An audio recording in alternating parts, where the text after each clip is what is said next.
Another weekend in college football is in the books. Some quite obvious, others not really. So let's kind of go over that for just a little bit.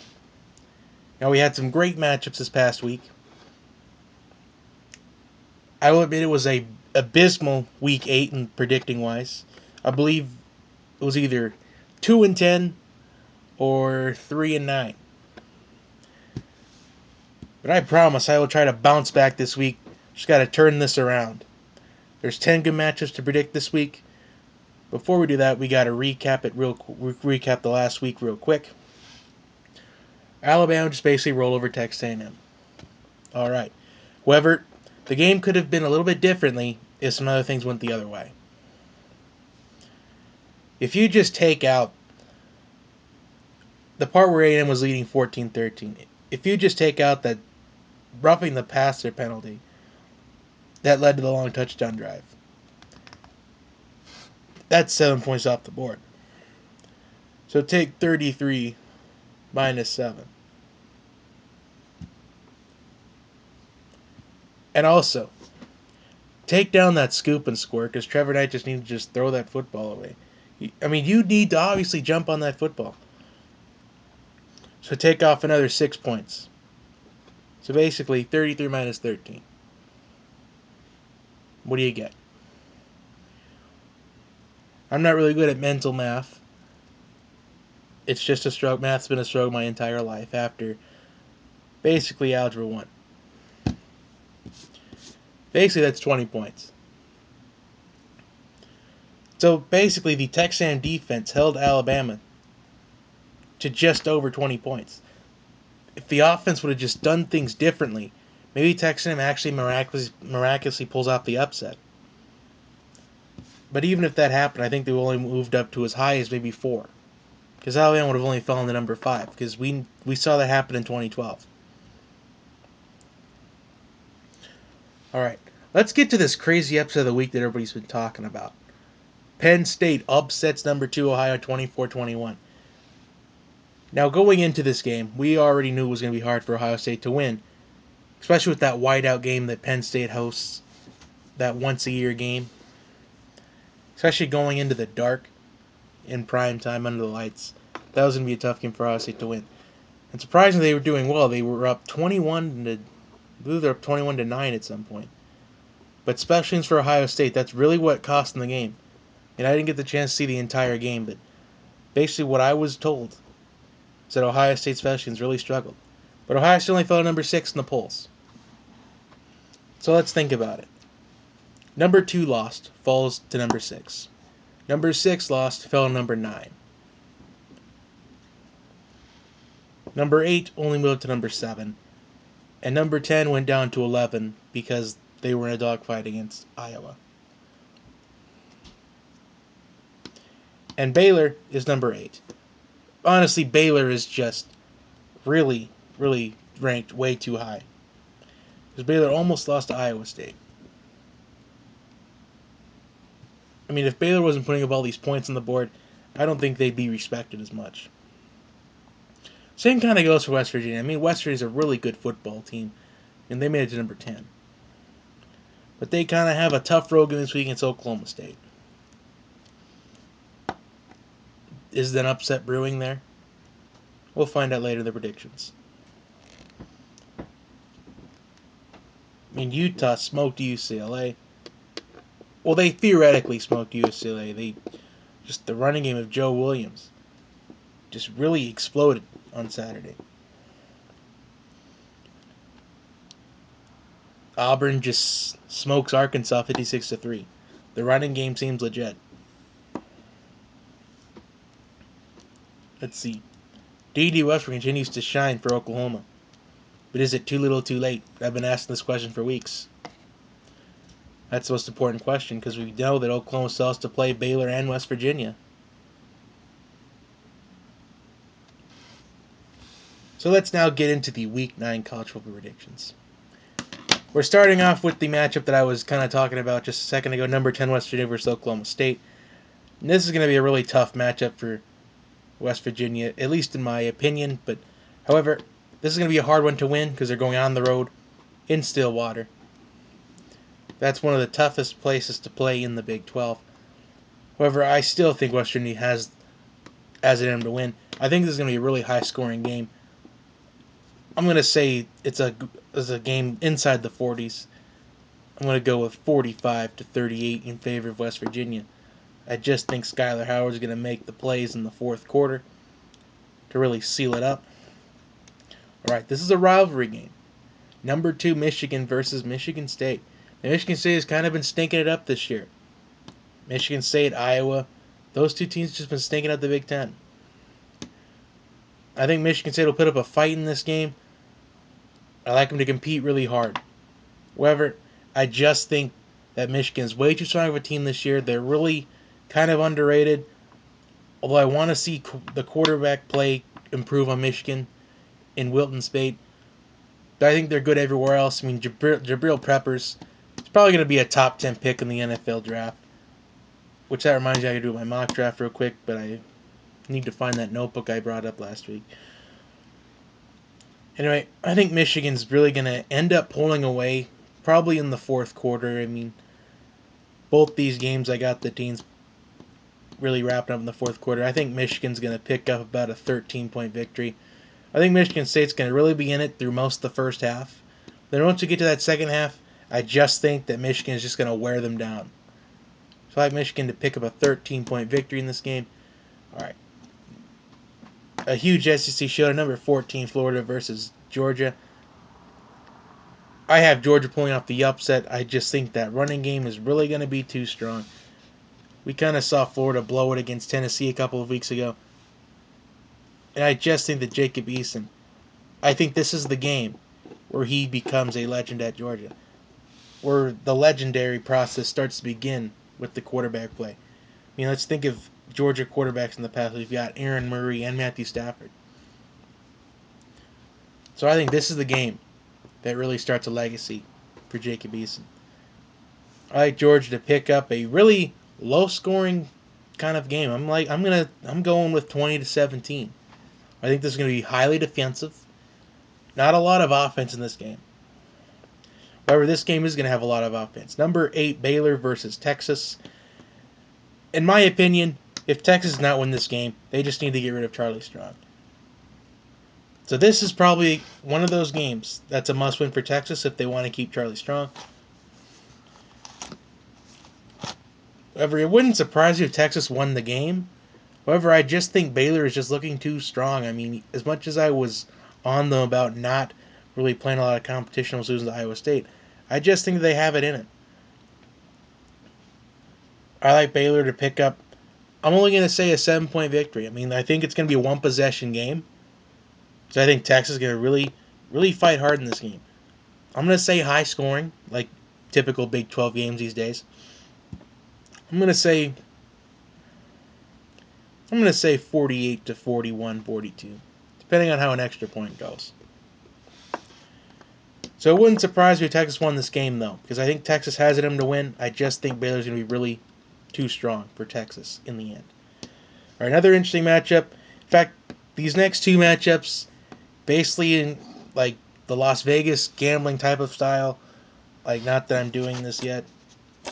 Not old enough.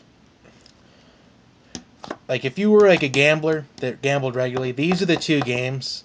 It's basically playing with fire. Like, if you pick one of these games straight up or an over-under, this is a game where you're basically playing with fire. The first one, Texas Tech versus TCU. I mean, Texas Tech really competed with Oklahoma hard last week, but TCU just got humiliated at West Virginia. I'm picking Texas Tech to win this game. I mean, I know this is one of the two games I'm playing with fire, but I just think the fact that Texas Tech came so close, it's going to be motivation to this next game because they're confident that they can compete with the big teams. So I'm going to pick Texas Tech to win this game. All right, Miami, Florida versus Notre Dame. This is another game we're playing with fire. If you're one of those gamblers that always pick straight up in these college football games. Like, if you're one of those gamblers, like, don't really bet on this game unless you really have to. Because this is a game where you're playing with fire. Miami, Florida versus Notre Dame. Both these teams have been staying it up this year. I mean, think about it. Miami's on a 3-game losing streak. Notre Dame just needs to find their identity really badly. I mean, Brian Kelly's on the hot seat right now. But I got to pick Miami of Florida to win this game. I mean, I thought that Notre Dame was going to have urgency against Stanford, and they're coming off the bye week, and I just think Mark Richt is going to come up with a game plan because he doesn't want to lose 4 in a row. I mean, Notre Dame doesn't want to lose like 3, 4 in a row either. So this is just a game of urgency for both these teams. I mean, Deshaun Kaiser for Notre Dame is expected to be the first pick in the draft. But will stuff like this affect his draft stock? I think not, but just got to be a sense of leadership. I mean, this matchup is going to be good to watch only because you've got probably 2 top 5 picks in next year's NFL draft going at it. I just think Brad Kai is better because Brad Kai is more of the pro-style quarterback than Deshaun Kaiser is. And plus, I think Brad Kai has much more talented players this year around him than Deshaun Kaiser does. That's why I'm picking Miami to win. I'm going to go with extremely low scoring. I think if you're one of those scouts, don't really look at this game to determine whether this is a guy you want on your NFL team or not. This is going to be really low scoring. I will guarantee you that. I'm going to say 20-13 in favor of Miami. All right, number 15, Auburn versus Ole Miss. Ole Miss is trying to just really get back in the thick of things after losing 2 straight. And Auburn, they're coming off a dominating win against Arkansas, 56-3. The running game was just outstanding on Auburn's part. Maybe the last hope of Alabama going down. However, I think Auburn's going to just win this game. I think you just got to have a repeat performance against Arkansas, and they'll be just fine. I mean, Auburn has just really taken off ever since that defeat against Texas A&M. I mean, everything has just been taking off and taking off. I mean, they did barely beat LSU, and think about it, just weeks ago, people were discussing, is Gus Malzahn on the hot seat? I think if Auburn keeps winning, Gus Malzahn has nothing to worry about. I think Auburn's going to pick up a very convincing victory. I'm not going to say how much, but I think it's going to be convincing enough for them to move up even further in the polls. Right, number 7, Nebraska versus number 11, Wisconsin. We're getting into these hard-fought matchups.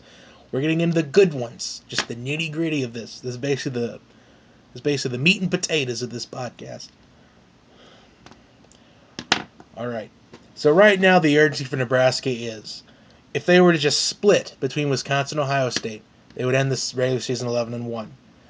That's just most likely what people think. But then they would have to go up against either Ohio State, Wisconsin, or Michigan in the Big Ten championship game. But basically, what Nebraska fans are right now thinking is that if they could just beat Wisconsin and then put up a decent fight against Ohio State, they just got to win like one of them to get to the playoff. However, what Nebraska's fans are not getting is they have to beat Wisconsin, Ohio State, and probably Michigan. Because right now it looks like Michigan is just really just on full throttle of the college football playoff. I mean, Michigan knows how close they were last year with that heartbreaking loss against Michigan State. Just the week 1 blunder against Utah. And just the humiliating loss against Ohio State. I'm going to pick Wisconsin this game because I just think Nebraska's defense is just going to have a hard time stopping Corey Clement in the running game. I mean, he is just coming off 2 strong performances in a row. I think that's going to continue. I like Wisconsin to win this game. Although this is going to be a really low-scoring game as well. Big Ten football is just that hard pounding run game, attack on both sides of the football. Look to not see a lot of throwing in this game. I mean, I'll be surprised if both quarterbacks even throw for more than 20 passes. That will really surprise me, especially if they do it just in the first half. All right, let me rephrase that real quick. It wouldn't surprise me if both quarterbacks threw it for more than 20 times in the first half, or throughout more than 30 throughout the entire game. That would just surprise me because they don't really necessarily need to throw the football to beat the other team. You just got to run the football. I think we're going to see a lot of running in this game. This game is probably be over quicker than you think, but not theoretically. I like Wisconsin in a low-scoring game. If you want my honest final score, I'm gonna say 17-14. I think it's gonna be that low scoring. I I'm probably going to be wrong by this, and Nebraska fans are going to be really on my case about this. All right, number 3, Clemson versus number 12, Florida State. Let's move on. All right. Not necessarily we're not counting out Florida State yet because we're only number 12. In fact, there's only 15 teams, and actually maybe not necessarily 15. There's probably more like 17 teams left in the playoff discussion. We'll get that at the end of the podcast if there's time. Both these teams come off a bye week. Clemson is just nearly losing to North Carolina State, being on the ropes. And Florida State, they've had 2 heartbreaking losses. One humiliating loss against Louisville. And just basically just a heartbreaker against North Carolina. However, this is in Tallahassee. You better believe that those Florida State fans are going to be doing the tomahawk chop all night long. However, I just don't think that Dalvin Cook and Francois and Travis Rudolph is coming off a big game before the bye week. And that loud Florida State fan base and the defense, I just think this is going to be enough for Deshaun Watson. Enough to outmatch Deshaun Watson. I just think Clemson, they've now learned how to take care of the football in the bye week. That's probably what they spent time doing. However, if I'm Florida State, I am trying to get Deshaun Watson to force him to throw the football. That's what I'm trying to do if I'm the Florida State defensive coordinator. However, I just think Clemson's going to win this game. I just think that Clemson will be too strong at the end. I think it's going to be a really close game. I'm going to say 34-31. Don't be surprised this goes into overtime. All right, finally the game of the week. This is the game that College Game is going to cover. Number 4, Washington versus number 17, Utah. I have been on the case of how good Utah's offensive line is, how experienced it is. We saw that against UCLA. Oh, they allowed Joe Williams, the running back who came out of retirement, because there was a bunch of injuries, and Joe Williams just unhappy with, he had fumbling problems. He decided to just call it quits. But then they called him back after there was a bunch of injuries in the running game. And right now it's been working so far. I mean, I was basically mentioning last week that on the Washington side, Jake Browning, not only the most underappreciated quarterback in all of college football, but probably the most underrated quarterback in college football. I mean, I'm probably going to regret this pick, but I've already won against Washington once this season. And sadly, I'm doing it again. I'm picking Utah to pull off this upset at home. I just think Utah's offensive line is just going to really allow the holes for Joe Williams all night long. I think we're going to see a repeat performance from Joe Williams last week. I think we're going to see an encore. May not be as many rushing yards, but it's certainly going to open up the lanes. I mean, Washington had the convincing win against Stanford, but Stanford's just been stinging it up too. I mean, let's think about it. Countless teams. Michigan State, Notre Dame, Miami, Florida, Oklahoma, Stanford. I mean, USC. I mean, so many teams. Iowa. So many teams just stinking it up this year. It's just really stinky. So for those who keeping score at home, I am picking West Virginia, Michigan, Georgia, Baylor, Texas Tech, Miami, Florida, Auburn, Wisconsin, Clemson, and Utah to win this week. But before we sign off, let's kind of go over the playoff picture a little bit. Because this is my favorite point of the year in college football. Because no team is necessarily safe once we hit this point in the season. Let's go over some key scenarios. Of course, we've got Alabama at number 1. How obvious. Then we got Michigan.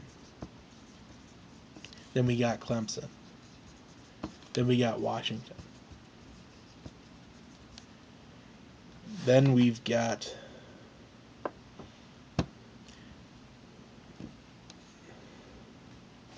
who was number 5?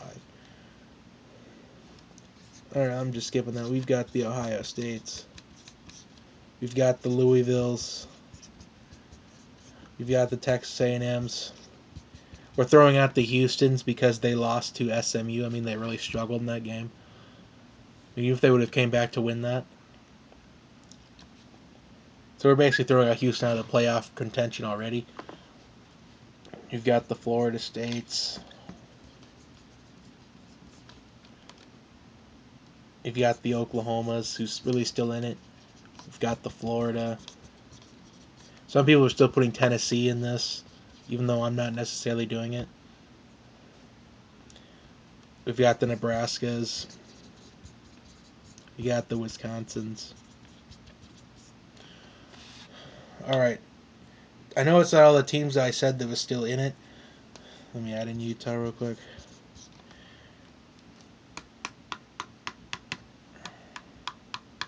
There's only like 14 to 17 teams I said that were still in this. Theoretically, I don't think they would let Boise State in the playoff. They can go undefeated. Doesn't matter. I don't think they would let Boise State in. Same with Western Michigan. I don't think they let them in either. All right, so let's just go over this key scenario. I mean, it's only 14 teams I theoretically said that 17 were still in. But let's just say this. Okay, Alabama, nobody's touching them. Well, speaking of that, I'll even throw in Auburn still. Because Auburn can still move up into the polls. I mean, don't get me wrong. Let's just say Alabama. Nobody's going to, realistically, nobody's really beating Alabama right now.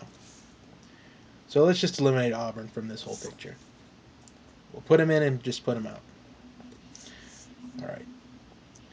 So Washington and Utah are going to play. So according to my scenario, I'm picking Utah to win this game. So that's going to just kick out Washington. And that's really going to right now kick out Utah. At least I think it's going to kick out Utah. All right. So in the event that, let's see, Wisconsin versus Nebraska. Let's just say that Wisconsin actually does win the game, like I say, or as I predicted. That's going to throw out Nebraska. And that could also throw out Wisconsin. And let's just say Clemson beats Florida State. That throws out Florida State out of the picture. Georgia beats Florida. Throws out Florida out of the picture. You see where we're heading here, folks? The teams that are still in it right now are, of course, Alabama, Michigan, Clemson, Ohio State, Louisville, and Texas A&M.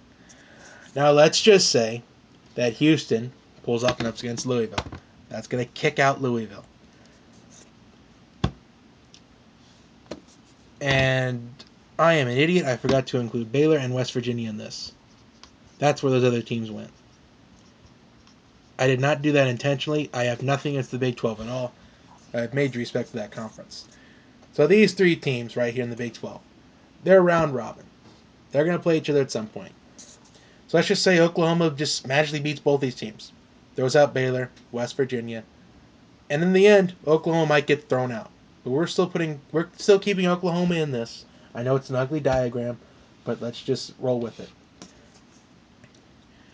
So now we're down to Alabama, Michigan, Clemson, Ohio State, surprisingly Texas A&M, surprisingly Tennessee, and surprisingly Oklahoma. But wait. Let's just say Michigan runs the table, and Ohio State has 2 losses. So let's just throw out Ohio State. And let's just say Nebraska loses to Ohio State. And they lose this week to Wisconsin. So Nebraska completely eliminated. Let's bring back to life Wisconsin.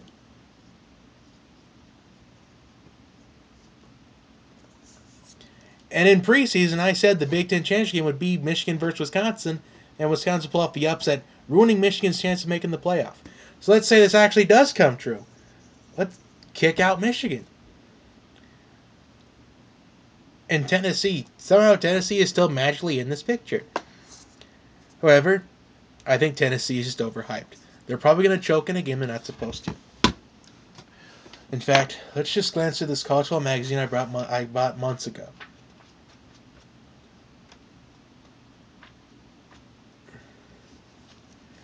So the remaining subject after that is South Carolina, Tennessee Tech, Kentucky, Missouri, and Vanderbilt. So Tennessee has the potential to run the table.